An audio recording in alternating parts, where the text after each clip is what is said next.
freshman year It was interesting.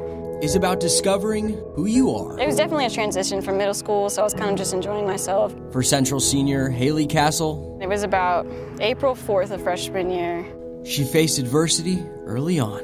and I had like a lump right here, and I didn't really make much notice of it. It was kind of like, just, oh, okay. After tests came back negative, Hailey decided to get it removed. I went to go get my stitches out, and they hadn't told us yet, and so when we went to the doctor, my mom wasn't there. My grandma took me because she was just at work, and so my doctor called her, and he's like, why aren't you here? And he had to come over to me and basically say, I really need to talk to you. And I was like, okay. I thought maybe I had done something wrong with one of his babies or something like that. And I was like, and he said, no, Robin, really, I need to speak with you. And I think that was probably one of the hardest moments for both of us. Because it was not something he wanted to do, and it was definitely not something I wanted to hear. And it came back, and it was Hodgkin's lymphoma, so. And Hailey's world was turned upside down. I was really just kind of going through the idea of like, why me, or how could it be me? Because, you hear about people getting cancer and getting diagnosed with cancer, and you're not thinking that's gonna happen to me, especially as a freshman in high school. I was not prepared for that. As well as going through chemo at Cook Children's Hospital in Dallas. I had to get 3 major treatments there, so it would be like, it was every 3 weeks. I had to go up and get a major treatment. Her treatments were 9 hours long, 9 to 10 hour days. Then the side effects. I was on anesthesia, I was on chemo, I had just gotten out, I hadn't eaten anything all day long. Pretty much everything that could happen, happened, and I was in pain all from here to here, so I couldn't move, and all night long. It was like every hour I had to get up, and I was throwing up, and I couldn't. That was probably the worst night I've ever experienced. But you want to take the pain for them, but I couldn't.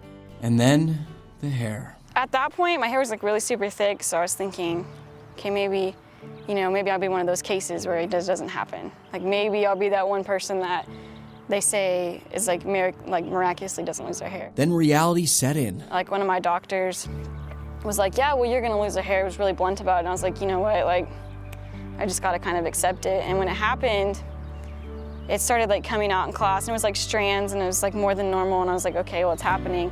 And so I went and got my hair cut into a bob, and then the day it came out all together, it was just like big chunks. Left the room, went and I got a plastic bag and a brush, and I just sat behind her, and I sort of straddled her back, and I just started brushing her hair, and I wanted to protect her and hide it from her. Why, but so I would brush her hair, and it would just come out in chunks, and I would put it kind of quietly in the plastic bag and carefully, and I just brushed it until we got what was coming out, and then we went and she got one of my son's ball caps and just put it on real low and covered her face, and we just laid on the bed and just kind of held each other. And so the next day I just went to school with a scarf on my head, and that's how it went from then on. And Hailey's family grew closer. We went in early Sunday morning before church, and we both shaved our heads together. My whole family shaved their heads, so it was like 6 of us with bald heads running around. Hailey was also fearful that cancer would stop her from playing the sports she loved. I knew I was gonna be out of soccer. So Hailey made a decision so she would not have to watch from the sidelines. It's mandatory. You could either have a PICC line, which goes all the way up and it comes out of your skin. So we went with the 2 surgeries and went ahead and put the port in so that I could stay active and swim and all that. So you can say she's a fighter. I just didn't want to be like out of completely of everything. She's a fighter. She'll push through as hard as she can. Right, Mom? She's way more than I think I ever was at her age.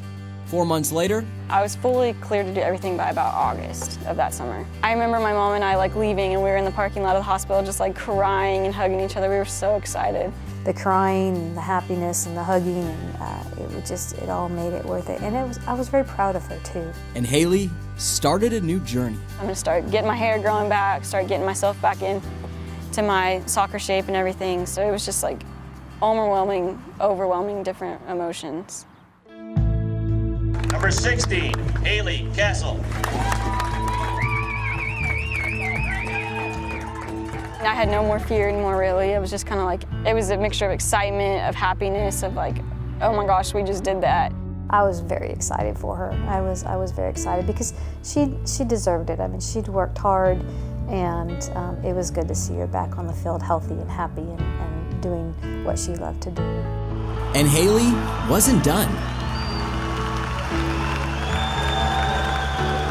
Hailey Bryce Cassell.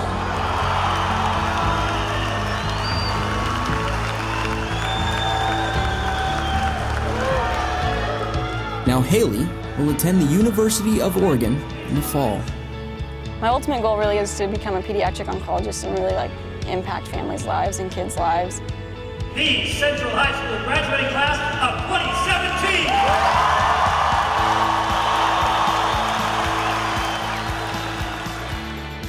I mean, going through that much, I don't think you ever forget that kind of thing. My thing is that I definitely know that there's kids out there and people out there that have it way worse, and I really feel for them because not everyone is as fortunate and lucky as I am.